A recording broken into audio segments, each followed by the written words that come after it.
திமுக BJP AIADMK BJP கூட்டணி இல்லை அப்படின்றத மட்டும் எடுத்துக்கிட்டு பார்த்தா 39 அதிமுக திமுக கூட்டணிக்கு அப்படின்றது சாத்தியமில்லை. திமுக அதிகமான இடங்களை வெல்லும், அதே நேரத்தில் அதிமுக 0ல் போய் நிற்காது அப்படின்றதான் என்னுடைய கெஸ் தான்.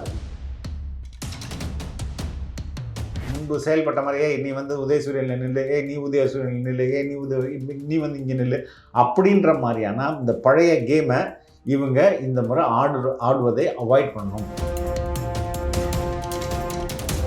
பாலாஜி வெற்றி பெற்ற கட்சி தானே, சரி அதை வந்து திருமாவளவனை ஒரு தலித் தலைவர் என்றும் விடுதலை சிறுத்தைகள் கட்சியை ஒரு தலித் கட்சி அப்படின்ற முத்திரையை உடைக்கணும்ல அவர் அதற்கான முயற்சிகளை தன்னை எஸ்டாப்ளிஷ் பண்ணுறது முதல் படிநிலை. அதற்கடுத்து தான் அனைவருக்குமானவர் அப்படின்ற எஸ்டாப்ளிஷ்மெண்ட் பண்ணுறது தான் அவருடைய இன்றைய முயற்சியாக இருக்குது.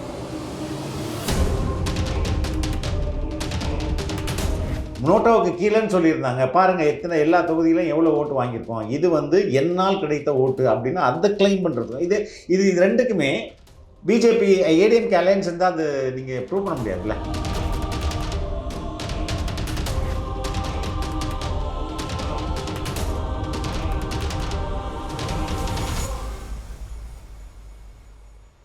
வணக்கம் சவுக்கு மீடியா நேயர்களே. நம்மோடு இணைந்திருப்பவர் ரெட் பிக்ஸின் ஆசிரியர் திரு ஃபெலிக்ஸ் அவர்கள். சார் வணக்கம். வணக்கம் சார். தமிழக அரசியல் களம் பரபரப்பாக இருந்தது, அப்படியே அமைங்கிடுச்சு அப்படின்னு தான் நான் சொல்லுவேன். அதுக்கு முன்னாடி வந்து அந்த கருத்து கணிப்புகளை பார்த்துருந்தோம். சமீபத்தில் கருத்து கணிப்புகள் வந்தது. இந்த கருத்து கணிப்புகளில் தமிழ்நாட்டை பொறுத்த வரைக்கும் திமுக கூட்டணி வந்து 39 இடங்களில் வெற்றி பெறணும்னு சொல்லியிருக்காங்க. எப்படி பார்க்குறீங்க? பெரும்பாலான கருத்து கணிப்புகள் வந்து எப்போ எடுக்கப்படுகிறது, அது எப்போ வந்து கம்பைல் பண்ணப்படுகிறது, அதுக்கப்புறம் ரிசல்ட் எப்போ வெளியிடப்படுகிறது, இதற்கான கால இடைவெளி இருக்குல்ல, அது ரொம்ப முக்கியம். ஒரு சின்ன நிகழ்வுகள் திடீர்னு மக்கள் மனதில் ஒரு பெரிய மாற்றத்தை ஏற்படுத்துகிறோம். அந்த அடிப்படையில் கருத்து கணிப்புகள் வந்திருக்கு. அது எந்த அளவுக்கு பர்ஃபெக்டாக இருக்கும் அப்படின்றது நம்மளால் இதுதான் சரி 100% அப்படின்னு சொல்ல முடியாது. பட் இருந்தாலும் அட் த சேம் டைம் இப்போ இன்றைக்கு இருக்கிற அரசியல் சூழலை அப்படியே வச்சுட்டு நம்ம பார்த்தோம்னா, அதாவது எந்த கூட்டணி மாற்றமும் இல்லாமல் திமுக அதிமுக பிஜேபி கூட்டணி இல்லை அப்படின்றத மட்டும் எடுத்துக்கிட்டு பார்த்தா 39 திமுக கூட்டணிக்கு அப்படின்றது சாத்தியமில்லை. திமுக அதிகமான இடங்களை வெல்லும், அதே நேரத்தில் அதிமுக 0ல் போய் நிற்காது அப்படின்றதான் என்னுடைய கெஸ் தான், என்னுடைய அனுமானம் தான். இல்லை, அதிமுக பாஜக 2 பேரும் பிரிஞ்சாங்க கூட்டணி வந்து, அது வந்து தாக்கத்தை ஏற்படுத்தணுன்றீங்களா? கண்டிப்பாக அது ஒரு பெரிய தாக்கத்தை ஏற்படுத்தும். குறிப்பாக மைனாரிட்டி ஓட்டர்ஸ்லேயே இப்போ எல்லா மக்களுக்கும் ஒரு அரசியல் அஃபிலியேஷன் இருக்கும். ஒரு சில பேருக்கு அரசியல் அஃபிலியேஷன் இருக்காது. அந்தந்த தேர்தலில் அந்தந்த வேட்பாளர்கள் பல்வேறு விதமான வச்சுட்டு நம்ம வந்து முடிவுகளை எடுப்பாங்கன்னு. அந்த நியூட்ரல் ஓட்டர்ஸ்ன்னு சொல்கிறோம்ல, அந்த நியூட்ரல் ஓட்டர்ஸோட எண்ணிக்கை பெரும்பாலும் கம்மியாக தான் இருக்கணுங்க. அரசியல் சார்ந்து குடும்பங்களாக இருக்கிறது தான் நம்ம ஊரில் வழக்கமாக இருக்குது. இப்போது இங்கே தொன்று குடும்பமாக இல்லைன்னா ரொம்ப காலமாக அதிமுகவிலும் திமுகவிலும் இருந்த மைனாரிட்டிஸ் இருக்காங்களே. இப்போ அதிமுகவில் இருந்த மைனாரிட்டி ஓட்டுகள் கடந்த முறையும் அதற்கு முன்பும் வந்து பிஜேபியில் கூட்டணி வச்சுருக்காங்கன்றதுனாலவே அதிமுகவுக்கு அது போகலை. அவர் அதிமுகக்காரர் தான் இருப்பார், வேற வழி இல்லாமல் அதிமுக முஸ்லீமாக இருந்திருப்பார், அதிமுகவை சேர்ந்த ஒரு கிறிஸ்துவராக இருந்திருப்பார். அவர் வேண்டுமென்றே வந்து திமுக கூட்டணிக்கு போட்டிருப்பார். ஆனால் இன்னைக்கு அந்த கட்சியை சேர்ந்த அந்த சிறுபான்மையினருக்கு அப்படி ஒரு நிர்பந்தம் இல்லை. அவர் வந்து அதிமுகவுக்கே அந்த தனது வாக்குகளை செலுத்தலாம் அப்படின்ற நிலை தான் இப்போ உருவாயிருக்கு. ஸோ அந்த அடிப்படையில் பார்த்தோமே ஆனால் இங்கே வந்து தமிழகத்தில் நான் தொடர்ந்து சொல்லிட்டு இருக்க மாதிரி கிட்டத்தட்ட 40 லட்சம் ப்ளஸ் ஓட்டு இங்கே வந்து சிறுபான்மையினருடைய ஓட்டு இருக்குது. ஒரு சில தொகுதிகளில் வந்து ஒரு என்ன சொல்கிறது, வெற்றி தோல்வியை நிர்ணயிக்கும் சக்தியாக சிறுபான்மையினர் இருக்கிறாங்க. அப்போ இவங்க ஓட்டை அப்படியே அறுவடை செஞ்சுட்டு இதுவரை திமுக போனது போன்ற இம்முறை போக முடியாது. அதனால் இது வந்து ஒரு சின்ன ஒரு டஃப்பாக டிஎம்கேக்கு கொடுக்கும், ஒரு சின்ன ஒரு பெரிய கெயினை கூட நம்ம ஏடிஎம்கேக்கு கொடுக்கும்னு சொல்லலாம். அந்த அடிப்படையில் வாஷ் அவுட் அப்படின்றது ஏடிஎம்கேக்கு வாய்ப்பு இல்லை. மேபி சில தொகுதிகள் 1லேருந்து 5 வரையுமான தொகுதிகள் அவங்க பிடிப்பதற்கான வாய்ப்புகள் இப்போதைய சூழ்நிலையில் இருக்குது. சரிங்க சார். இரண்டாயிரம் நீங்கள் சொன்னீங்க ஆஹ் அதிமுக பாஜக பிரிஞ்சுட்டாங்க. ஸோ இதனால் வந்து ஏற்கனவே அதிமுகவுக்கு விழுந்த ஓட்டுகள்லாம் திமுக கொண்டு வரலாம் சிறுபான்மை ஓட்டுகள் வந்து இந்த முறை வந்து திமுகவே விழும் நம்மளால சொல்ல முடியாதுன்னு சொன்னீங்க. திமுக கூட்டணி ஒரு ஸ்டேபிளான கூட்டணி 2019 2019 21 வெற்றி பெற்றார்கள் தொடர்ந்து. இப்போ அந்த ஸ்டேபிளான கூட்டணியிலே நாங்கள் வந்து அது ஒரு வெற்றி கூட்டணின்னு வச்சுங்களேன். இப்போ அவங்களே முடிவு செய்யலை எங்கள் கூட்டணியில் வந்து இவங்க தான் இருக்காங்க, இத்தனை தொகுதி தரப்போகிறோம். என்ன குழப்பம் திமுக கூட்டணியில்? இல்லை, குழப்பம்லாம் ஒன்றும் இல்லை. அது கொஞ்சம் பார்கெனிங் நடக்கும் இல்லையா? ஸோ பார்கெனிங்லாம் நடந்து ஒரு ஐ திங்க் திமுக தன்னுடைய கூட்டணி கட்சிகளை இழந்து விடாது இந்த பாராளுமன்ற தேர்தலில் அப்படின்னு தான் நான் நினைக்கிறேன். அதே நேரத்தில் இழந்து விடாது நீங்கள் சொல்கிறீங்க. ஒருவேளை கூட்டணியில் இருக்காங்க, இது ஒரு வெற்றி கூட்டணி, நம்மளோட திமுகவின் வெற்றிக்கு வந்து கூட்டணி கட்சிகளின் பங்கு மிக பெரியது. குறிப்பாக விமர்சனத்துக்கு காங்கிரஸ்லாம் ஒரு முக்கியமான கட்சிகள். அப்படி இருக்கும்போது அவங்க கேட்குற தொகுதிகளில் எண்ணிக்கை வந்து கொடுக்கறதுல திமுகவுக்கு என்ன தேவை? இல்லை, திமுக கொடுத்தாகணும். நான் அதுதான் நினைக்கிறேன். இப்போ எதுக்கு வந்து இப்போ இதை இன்னொரு விஷயத்தை பார்த்துட்டு வரும். இப்போ பிஜேபி ஏடிஎம்கே 2 பேரும் பிரிஞ்சுட்டாங்க அப்படின்றது வெளிப்படையாக கூறப்பட்ட உண்மை. அண்மையிலே சேலம் மாநாட்டில் இப்போ எடப்பாடி பேசினது இன்னும் ஆபத்தான விஷயம். நாங்கள் வந்து வெளியில இருந்து கூட ஆதரவு தருவோம் அப்படின்றாரு. நம்ம இதுதான் முன்னாடியே பேசியிருந்தோம். ஒரு வேலை தேவைப்பட்டால் அதிமுக தனது எம்பிகளை கொடுத்து சப்போர்ட் பண்ணுவோம். வெளியில இருந்து ஆதரவு தருவோம். வெளியில இருந்து ஆதரவு தந்தாலும் யார் வராங்களோ அவங்களுக்கு ஆதரவு தருவாங்க. அதுதான் யார் இருந்தாலும். இப்போ இன்றைக்கு இருக்கிற சூழ்நிலையில் வெளியில் இப்போ பாஜக தானே ஆட்சிக்கு வர மாதிரியான ஒரு நிலை இருக்குது. ஸோ அந்த இடத்துல அவர் இன்னுமே ஒரு கிளியர் கட்டான முடிவு எடுக்கல. இப்படியே இந்த ஆம்பிக்யூட்டி நீடிச்சிச்சுன்னா அகெயின் சிறுபான்மை ஓட்டம் ஓடி போயிடும். Okay, coming back to DMK alliance. DMK alliance வந்து முன்பு இருந்த மாதிரி 10 ஆண்டுகள் ஆட்சியில் இல்லை, 10 ஆண்டுகள் அதிமுக ஆட்சி இருந்தது. அடிமை அதிமுக அப்படின்ற மாதிரி எடப்பாடியையும் ஓபிஎஸ்ஸையும் இவங்க மட்டும் இல்லாமல் இவங்களோட கூட்டணி கட்சிகள் அனைத்தும் ஒரு பெரிய நகைப்பை ஏற்படுத்தி இவங்களை ஜோக்கராக மாற்றி அந்தளவுக்கு கேம்பெயினிங் நடந்தது. எல்லா இஷ்யூஸ்லேயும் போராட்டத்திலையும் திமுக பெருசாக ஒர்க் பண்ணி மக்கள் திமுக மட்டும் இல்லாமல் திமுகவை விட அதை சார்ந்த இயக்கங்கள் இருக்கு இல்லையா, விடுதலை சிறுத்தைகள் தொடங்கி பெரியார் இயக்கங்கள், மார்க்சிய இயக்கங்கள், இதெல்லாம் சேர்ந்து தான் ஒரு பெரிய ஆன்டி மோடி மைண்ட் செட்டை இங்கே கொண்டு வந்து நிறுத்தாங்க. ஆனால் இம்முறை அந்த ஆன்டி மோடி ஒரு பக்கம் குறைஞ்சிருக்கு. அதே நேரத்தில் திமுக அரசு மீதான வெறுப்பும் அதிகமாக இருக்குது. ஸோ இந்த ரெண்டையும் நீங்கள் இதில் ஆட் பண்ணி பார்க்கும்போது அந்த 39 அப்படின்றதுக்கு வாய்ப்பு இல்லை. அதே நேரத்தில் இப்படி ஒன்று இருக்குது. அதனால் நம்ம வந்து பண்ணையார் மாதிரி முன்பு செயல்பட்ட மாதிரியே நீ வந்து உதயசூரியனில் நில்லு, நீ உதயசூரியனில் நில்லு, நீ வந்து இங்கே நில்லு அப்படின்ற மாதிரியான இந்த பழைய கேமை இவங்க இந்த முறை ஆடுவதை அவாய்ட் பண்ணி விட்டு கொடுத்து அவங்களுக்கு முறையான அங்கீகாரத்தை. இப்போ போன முறை தேர்தலில் தான் உதயநிதி சொன்னார், தூக்குற தொகுதியெல்லாம் நாங்கள் வந்து அலையன்ஸ் கொடுத்துருவோம் அப்படிலாம். அந்த ஆட்டிடியூட் இந்த முறை இருந்துச்சுன்னா கஷ்டம்தான். சரிங்க சார். ஏன் இன்னும் கூட்டணி பேச்சுவார்த்தை முடியல? ஒரு முறை ஒரு பக்கம் வந்து காங்கிரஸுக்கு வந்து 2-3 வாரங்களுக்கு முன்னாடியே வந்து தொகுதி உடன்பாடு அப்படி அதை பேச ஆரம்பிச்சிட்டாங்க. தொகுதின்னு முடிவாயிடுச்சு. கட் அண்ட் ரைட்டாக திமுக சொல்லலாம் இத்தனை சீட் தான் தர முடியும் அப்படின்னு சொல்லிட்டு, உங்கள் காங்கிரஸ் தரப்புலையும் சொல்லலாம் இத்தனை சீட்டு வேணும் அப்படின்னு சொல்லிட்டு. அது இன்னுமே வந்து கொஞ்சம் ரகசியமாகவே போயிட்டு இருக்கு. கார்கே வரேன்னு சொன்னார் நேற்று முந்தின வந்து வரேன்னு சொன்னார், அவரும் வரல. இன்னுமே அந்த குளறுபடிகள் டைம் இருக்குது. நாட் வெரி இப்போ எலெக்ஷனுக்கு 10 நாளைக்கு முன்னாடி எல்லாம் கன்ஃபார்ம் ஆனதெல்லாம் ஒன்றும் இல்லை. ஸோ பேச்சுவார்த்தை நடக்கும்போதே புட்டுவிட்டு போனதும் ஒன்றும் இல்லை. அதனால் நான் ரொம்ப ஏர்லி அது எலெக்ஷன் டேட்லாம் அனௌன்ஸ் பண்ணுற போது ஒரு மாதிரி ஃபைனலைஸ் ஆகிடும். டிஎம்கே இந்த முறை அவங்களுக்கு இப்போ யார் இருக்கிற பிரசாந்த் கிஷோர் வந்து அட்வைஸ் பண்ண போகிறாரா, இல்லை யார் அட்வைஸ் பண்ண போகிறாங்க அப்படின்றது தெரியல. They are also not little bit very ரொம்ப சீரியஸாக இல்லாத மாதிரியான தோற்றம் தான் இருக்குது. இல்லை சார், இது நான் இன்னொரு கொஸ்டின் கேட்கணும். ஏன் எதை கேட்குறேன்னா, ஓரளவு நம்ப தகுந்த தகவல்னு வச்சுக்கலாம். திமுக வந்து அதிக தொகுதிகளில் போட்டியிட போகிறதுன்னு ஒரு தகவல் வருது. அதுவும் 30 தொகுதிகள்கிட்ட உதயசூரியன் சின்னத்தில் போட்டியிட போகிறாங்க. அப்படி இருக்கும்போது கூட்டணி கட்சிகளுக்கு வந்து மிக குறைந்த அளவில் தான் சீட்டு தரப்படும்னு சொல்கிறாங்க. குறிப்பாக காங்கிரஸ், அதே போல் விடுதலை சிறுத்தைகள், மார்க்சிஸ்ட் கம்யூனிஸ்ட், இந்தியன் கம்யூனிஸ்ட், மற்ற இஸ்லாமிய இயக்கங்கள்னு வச்சிங்களேன், குறைந்த அளவில் தான் சீட்டு தரப்போகிறாங்க. அது விடுதலை சிறுத்தைக்கு 1 தான் தரப்படும்னு சொல்கிறாங்க. அதே போல் பொதுமுனை இயக்கங்களுக்கும் 1 தான் தரணும்னு இருக்கிறாங்க. காங்கிரஸுக்கு வந்து 5+1 6 தான் தரும்னு சொல்கிறாங்க. இதுதான் இந்த இழுபறிக்கு காரணம் அப்படின்னு சொல்கிறாங்க. இல்லை, கடைசியாக திமுக வந்து எங்கே நிற்கும்னா, கடைசியில் கடந்த முறை என்னென்ன கொடுத்தோமோ அதே எடுத்துக்கங்க அப்படின்ற மாதிரி தான் அவங்களுடைய அவங்க அந்த நிலைப்பாடை தான் எடுப்பாங்க. பட் அதுதான் சொல்றேனே, அந்த அளவுக்கு ஸ்ட்ரிக்டா அவங்க இந்த முறை இருக்கக்கூடாது. ஏற்கனவே உங்க பேர்ல ஒரு அவப்பெயர் வர ஆரம்பிச்சிச்சு. பல்வேறு விஷயங்கள்ல அவப்பெயர் வர ஆரம்பிச்சு. அதை அவங்க ஒரு ஆன்டி இன்கம்பன்சி நம்ம மேல வந்துருச்சு அப்படின்றத அவங்க புரிஞ்சுக்கிட்டாங்கன்னா, அவங்க வந்து கொஞ்சம் ரிலாக்ஸ்டா இருப்பாங்க. அப்படி புரிஞ்சுக்கலன்னா, அவங்க இப்படி ஸ்ட்ரிக்டா கூட இருக்கலாம். ஆனா, எப்படி இருந்தாலும் இந்த கூட்டணி உடைவது அப்படின்பது பாராளுமன்ற தேர்தலுக்கு அப்புறம் நடக்குமே ஒழிஞ்சு, அதற்கு முன்பு பெரும்பாலும் நடப்பதற்கான வாய்ப்புகள் இல்லை. எஸ்டாப்ளிஷ்ட் ஆயிட்டாங்க அவங்க. இல்ல எல்லா கட்சிகளுக்குமே கொள்கை சார்ந்து நான் பேசுறது, கொள்கை சார்ந்து விடுதலை சிறுத்தைகள், மார்க்சிய கட்சிகள், அதுக்கப்புறம் காங்கிரஸ், இவர்களுக்கெல்லாம் திமுகவை விட பிஜேபி எதிர்ப்பு ரொம்ப முக்கியமானது. சரிங்களா? அப்ப இந்த தேர்தலில் அதை அவங்க செய்யணும்.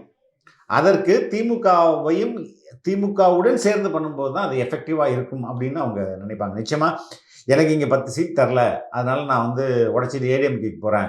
ஏடிஎம்கே வந்து வெற்றி பெறும்போது நாளைக்கு மோடிக்கு அவர் ஆதரவு கொடுத்தாருன்னு நான் அப்போ புட்டுட்டு வரேன் அப்படின்னு சொல்லிட்டு காங்கிரஸும் யோசிக்காது, கம்யூனிஸ்டுகளும் யோசிக்க மாட்டாங்க, விடுதலை சிறுத்தைகளும் யோசிக்க மாட்டாங்க. அதே நேரத்தில் இந்த எலெக்ஷன், பார்லிமெண்ட் எலெக்ஷன் முடியுது, அது மோடி ஆட்சிக்கு வராரோ, இல்லை வந்து தொங்கு பாராளுமன்றம் வருதோ, இல்லை காங்கிரஸ் ஆட்சி அமைதோ, இம்மெட்டீரியல் 26க்கு நம்ம ஸ்ட்ராட்டஜியை மாற்றுவோன்னு எல்லாம் உடைப்பாங்க.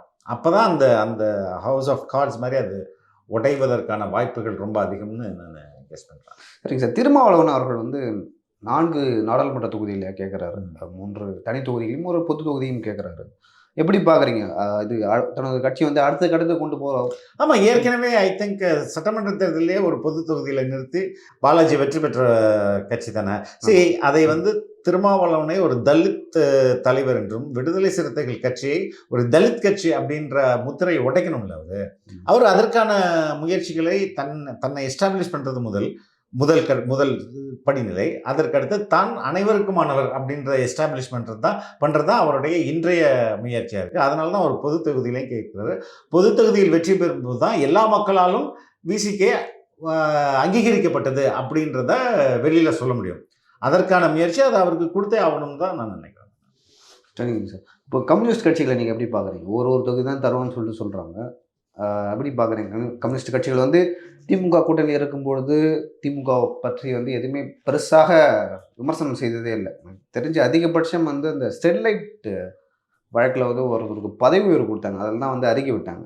மற்ற விஷயங்கள் அதுக்கப்புறம் இந்த நம்ம விவசாயிகள் மீது முண்டாஸ் போட்டும்போது தான் பண்ணாங்க. சரி, கம்யூனிஸ்ட் கட்சியை பொறுத்தவரை இங்கே நான் அண்மையில் இல்லை, கடந்த முறை வந்து ஒரு எங்கள் ஊர் பகுதி, எங்கள் ஊர் வந்து கம்யூனிஸ்டோட கோட்டை மாதிரின்னு சொல்லுவாங்க.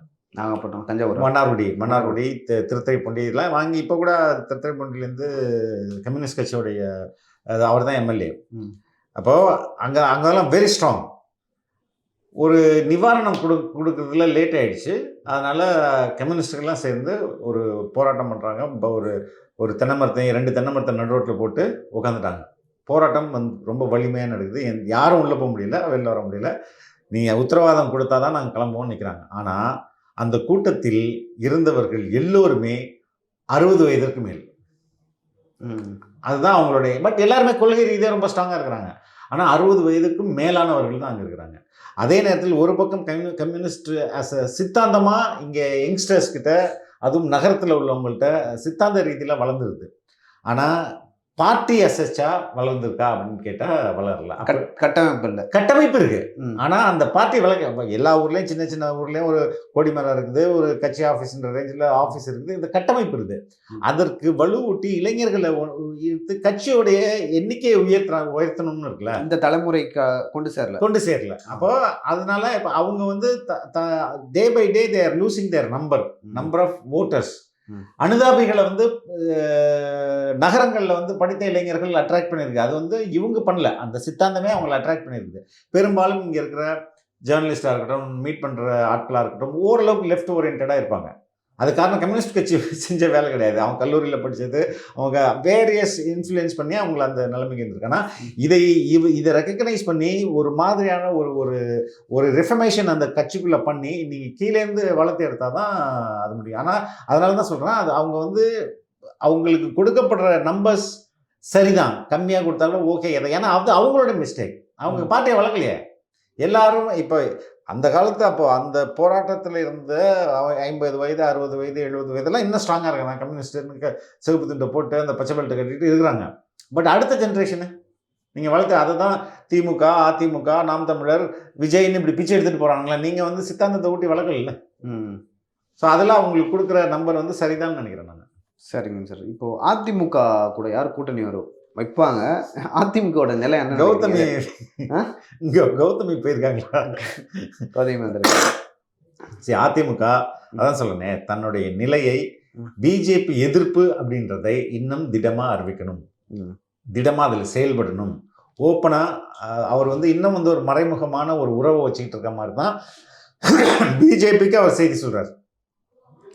பொதுமக்களுக்கு ஜெயக்குமார் சொல்ல அதெல்லாம் வாய்ப்பே இல்லைங்க, இதே இல்லைங்க அப்படின்னு சொல்லிட்டு பண்ணாலுமே மறைமுகமாக ஒரு சாஃப்ட் கார்னர் அதிமுகவுக்கு, குறிப்பாக எடப்பாடி பழனிசாமிக்கு மத்தியில் உள்ள பாஜக மீது உள்ளது. இங்கே வந்து அதிமுகவையும் பாஜக உடைஞ்சதுன்னா அது அண்ணாமலையோடைய பிளான். அண்ணாமலை 26லையோ 26ல் வந்து இங்கே போட்டி போடும்போது தன்னை முதல்வர் வேட்பாளராக அறிவிக்கிறதுக்கு என்னென்ன வழிகளோ அதற்காக அது வந்து அதிமுக இருக்கிறது வரை அது நடக்கவே நடக்காது. அதை உடைச்சி விடணும் அப்படின்றது அவருடைய பெரிய திட்டங்களில் ஒன்று. அப்போ தான் தன்னை வளர்த்துக்க முடியும். பிஜேபியே கிடையாது, தன்னை வளர்த்துக்க முடியும். அந்த அந்த நோக்கத்தில் தான் அவர் அதை செய்கிறாரு. ரெண்டாவது, இப்போ இவ்வளோ ஓட்டு வாங்கியிருக்கோம் பாருங்க, பிஜேபி ஆஸ்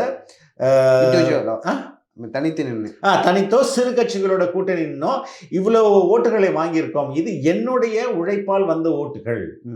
நோட்டாவுக்கு கீழேன்னு சொல்லியிருந்தாங்க பாருங்க, எத்தனை எல்லா தொகுதியிலும் எவ்வளோ ஓட்டு வாங்கியிருக்கோம், இது வந்து என்னால் கிடைத்த ஓட்டு அப்படின்னு அதை கிளைம் பண்ணுறது. இது ரெண்டுக்குமே பிஜேபி ஏடிஎம்கே அலையன்ஸ் இருந்தால் அது நீங்கள் ப்ரூவ் பண்ண முடியாதுல்ல. ஆமாம். அப்போ இதுதான் அவருடைய ஸ்டைல். நான் இந்த கட்சியை எந்த அளவுக்கு வளர்த்திருக்கிறேன், நான் எப்படி ஒரு கரிஸ்மேட்டிக் லீடராக இங்கே மாறி இருக்கிறேன் அப்படின்றத எஸ்டாப்ளிஷ் பண்ணுறது தான் அவருடைய அடிப்படை நோக்கமாக இருக்குது. அதனால தான் இவங்களை கழட்டி விட்டாங்க. அது எடப்பாடி பழனிசாமிக்கு தெரிஞ்சிருக்கு. அதே நேரத்தில் அதனால தான் அவர் பிஜேபியை டெல்லியில் வந்து நான் வந்து வெளியிலேருந்து ஆதரவு கொடுப்போம் அப்படி இப்படிலாம் கதை சொல்லிட்டு இருக்கிறார். ஏன்னா அமித்ஷா கூப்பிட்ட 2வது நாள் இபிஎஸ் பேசுகிறாரு. இந்த பேச்சு அப்புறம் எப்படி நீங்கள் பிஜேபி எதிர்ப்புன்றதுல ஸ்ட்ராங்காக இருக்கீங்கன்னு சொல்ல முடியும்? சார், நம்மளுக்கு இப்போ உங்களுக்கு என்னை தாண்டி வந்து எடப்பாடி பழனிசாமிக்கு அரசியல் அறிவு அதிகமாக இருக்கும். ஏன்னா அவர் வந்து ஃபீல்டில் இருக்கார். அவர்னா ஒன்றியத்துலேருந்து வந்திருக்காரு. நம்ம தொண்டராக வந்து மேலே இப்போ பொதுச் செயலராக வந்திருக்கு அப்படின்னு சொல்கிறார். இன்னைக்கு அரசியல் அனுபவம் இருக்குங்க. செகண்ட் பார்ட் வந்து கேள்விக்குறி தான். சரி, அரசியல் அனுபவம் நிறையா இருக்கும். இந்த தேர்தலில், நாடாளுமன்ற தேர்தலில் ஆதரவு கொடுத்துட்றாரு. 2026 எலெக்ஷனில் மக்களை போய் மீண்டும் சந்திக்கணும். ஆதரவு அதுதான் சொல்றேன். அதுதான் சொல்றேன். சி இது இந்த மக்கள் நம்புவாங்களா? இந்த 26 என்பது 2 திராவிட கட்சிகளுமே தன்னுடைய பெட்டி படுக்கைகளை கழட்டிக்கிட்டு வீட்டுக்கு போகிற ஒரு சூழ்நிலைக்கு 26 எண்டு வந்து நிற்கும் அப்படின்றது தான் நான் பார்க்குறேன். எடப்பாடி பழனிசாமிக்கு அனுபவம் இருக்கலாம், ஆனால் அவர் வந்து ஒரு அரசியல் கட்சி தலைவராக அரசியல் பண்ணுறாரா அப்படின்னு அரசியல் பண்ணலையே. இப்போ கவர்னரோட இஷ்யூவில் அது அவங்களுக்கும் உள்ள பிரச்சனைங்க அப்படின்னு சொல்லிட்டு சமாளிக்கிறார். எங்கே அவர் அரசியல் செய்கிறார்? அண்ணாமலை அரசியல் செய்வதில் கால்வாசி எடப்பாடி பழனிசாமி செய்கிறாரா? அது யார் செய்யணும்? எடப்பாடி தானே செய்யணும். எடப்பாடி எதுக்கு அரசியல் பண்ண தெரியாமதுனால தானே அந்த இடத்த அண்ணாமலை தூக்கிட்டு போகிறாரு. ஸோ ரெண்டுமே வில் டிட்டோரேட் அப்படின்றது தான் என்னுடைய கணிப்பாக இருக்குது. சரிங்க. பாஜக வந்து தனித்து நிற்கிறாங்க. ஸோ அவரோட என்ன பண்ண முடியும்? ஒன்றும் பண்ண முடியாதுங்க. they cannot do anything. Annamalai claim பண்ணிக்க முடியும். சரி, ஒரு மொத்த ஓட்டு பாஜக நீங்கள் எல்லாரையும் வந்து கிண்டல் பண்ணாங்களா இல்லையா? ஆமாம். நோட்டாவுக்கு கீழே தான் நீங்கன்னு சொல்லியிருந்தாங்களே இல்லையா?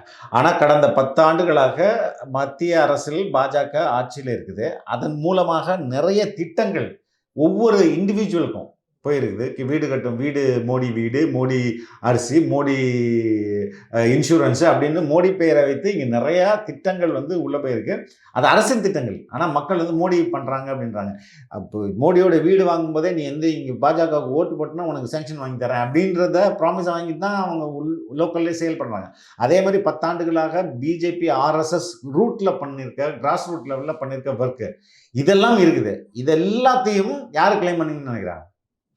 அண்ணாமலை கிளைம் பண்ணணும்னு நினைக்கிறாரு. அப்போ அவருக்கு இந்த நம்பர்ஸை காட்டணும்ல.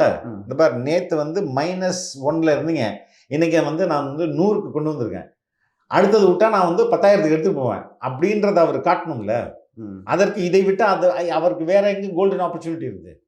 இப்போ நான் வந்த ஓட்டெல்லாம் வந்து ஏடிஎம்கே நல்லா வந்ததுங்க, நீங்க என்னங்க அப்படின்ற மாதிரி பேசிடுவாங்களே. அப்போ இப்போ நாளைக்கே வந்து அந்த கட்சியில் வந்து சில கூட்டணிகள் வரும். ஓபிஎஸ் இருக்கலாம், டிடிவி தினகரன், சசிகலா அவர்கள் இருக்கலாம், பாமக வரலாம். இப்போ நாளைக்கும் அப்படி தானே சொல்லுவாங்க, அதெல்லாம் கூட்டணி கட்சிகளோட ஓட்டு. ஓபிஎஸ்க்கு அவங்க தொகுதியிலே அவருக்கு ஓட்டு போடுறாங்களான்னு சந்தேகம். டிடிவி தினகரனுக்கு very small amount of people. Sasikala already அவங்களால ஒரு பெரிய ஒரு ஒரு ஒரு மாஸ் லீடராக ஓட் புல்லாம் பண்ண முடியாது. ஸோ அதெல்லாம் வந்து அதனால தான் அப்படின்றது பேச்சு. அது அந்த ஆர்குமெண்ட் தோற்று போயிடும். அதிமுக உள்ளே இருந்தால் தான் அந்த ஆர்குமெண்ட் ஜெயிக்கும். உங்களுக்கு நீங்கள் வந்து எங்களால் தான் நீங்கள் வந்து சட்டமன்றத்துக்கு அதுதான் உண்மை. ஆனால் பட் தான் வந்து ஆட்சி பொறுப்பை தலைமை பொறுப்பை எடுத்ததிலிருந்து இவ்வளோ நான் ப்ரொக்ரெசிவாக காட்டியிருக்கேன், தன்னை வந்து ஒரு மிகப்பெரிய லீடராக காட்டணும்ல. அதுக்கு இப்போ நீங்கள் வந்து அரசியல் கட்சி தொடங்கினோடனே ஒரு 6 மாதம் 7 மாதம் போட்டு மதுரையிலையோ திருச்சியிலையோ ஒரு மாநாடு அறிவிப்பாங்க. எதுக்கு அறிவிக்கிறாங்க? கொள்கையெல்லாம் பரப்பணுமா? அப்படி கிடையாது. கூட்டத்தை பெரிய அளவில் கூட்டத்தை காட்டும்போது அந்த கூட்டம் எங்கே போய் நிற்கும்னா உங்களுக்கு சீட்டு பேரத்தில் போய் நிற்கும். அப்படித்தானே? அந்த சீட்டு எவ்வளோ வாங்குறது அப்படின்றதுக்கு கூட்டத்தானே காட்டணும். இதுக்கு தான் அது பயன்படுது. அதே போல் ஆளுங்கட்சியும் பாரு, பிரம்மாண்டமான கூட்டத்தை காட்டணும். ஐயோ இவன் அடிச்சுக்க முடியாது போல, நம்ம ரொம்ப போய் அவன்கிட்ட டிமாண்ட் பண்ண வேணாம் அப்படின்றதையும் காட்டுறது தான். அப்போ இதுதான் இதுக்கு பின்னாடி உள்ள ஃபார்முலாவாக இருக்கும்போது இவர் என்ன சொல்கிறார், நான் ஓட்டில் அதை காட்டுறேன் அப்படின்ற ஸ்ட்ராட்டஜி எடுக்கிறாரு. சரிங்க சார், கடைசி கேள்வி. விஜய் அவர்கள் வந்து அரசியல் கட்சி ஆரம்பிச்சிருக்காரு, உங்களோட கருத்து என்ன? என்னுடைய கருத்து, he will play a major ரோலுங்க. இந்த 26ல் Vijay will play a very crucial role இந்த அசம்பிளி எலெக்ஷன். அவர் வந்து தன்னுடைய ஸ்ட்ராட்டஜியை சரியாக பயன்படுத்தினார் என்றால் he can form the government. 26லே ஃபார்ம் பண்ணிட முடியும். அதற்கான வாய்ப்புகளும் ஸ்பேஸும் இங்கே இருக்குது அப்படின்றது தான் என்னுடைய கருத்து. சரிங்க சார். இல்லை, ஒரு பக்கம் பார்த்தீங்கன்னா ஒரு அறிக்கையில் சொல்லியிருக்காரு, நல்ல விஷயங்கள் நிறையா சொல்லியிருக்காரு. பொதுவாக பொதுமக்களோட வாக்குகளை வந்து கவர்ற மாதிரியான ஒரு விஷயமே அவர் சொல்லலை. போய் மக்களையும் சந்திப்பேன் நான், அந்த மாதிரி எந்த விஷயமும் குறிப்பாக மக்களை சந்திப்பேன். இது என்னுடைய அந்த 3 பக்க அறிக்கையில் மக்களை சந்திப்பேன், நான் வந்து என்னுடைய கட்சிக்கு வந்து என்னுடைய கட்சியோட உட்கட்டமைப்பை பலப்படுத்தணும், என்னுடைய தொண்டர்களை அரசியல்படுத்தணும் அப்படின்ற மாதிரியான முக்கியமான அவருக்கான இந்த 26 வரையுமான தன்னுடைய செயல் திட்டத்தை சொல்லியிருக்காரு. கிளியராக தான் சொல்லியிருக்காரு. சார், யாரும் வந்து இதில் பலத்தை அடி வாங்குவோம்? அதிமுக எல்லா கட்சிகளும் அடி வாங்கும். பெருசாக அடி வாங்க போகிறது திமுக, 2வது வந்து அதிமுக, 3வது வந்து நாம் தமிழர் ஹெவியாக அடி வாங்கும். காங்கிரஸும் கம்யூனிஸ்டுகளும், காங்கிரஸ் கம்யூனிஸ்ட்டை தவிர மற்ற எல்லாம் அடி வாங்கும். சரிங்க சார், பொறுத்திருந்து பார்க்கலாம் விஜய் வந்து எந்த மாதிரியான ஒரு தாக்கத்தை தமிழ்நாட்டில் ஏற்படுத்துறாரு அப்படின்னு சொல்லிட்டு. உங்கள் கருத்துக்களுக்கு ரொம்ப நன்றி. ரொம்ப நன்றி. தேங்க்யூ.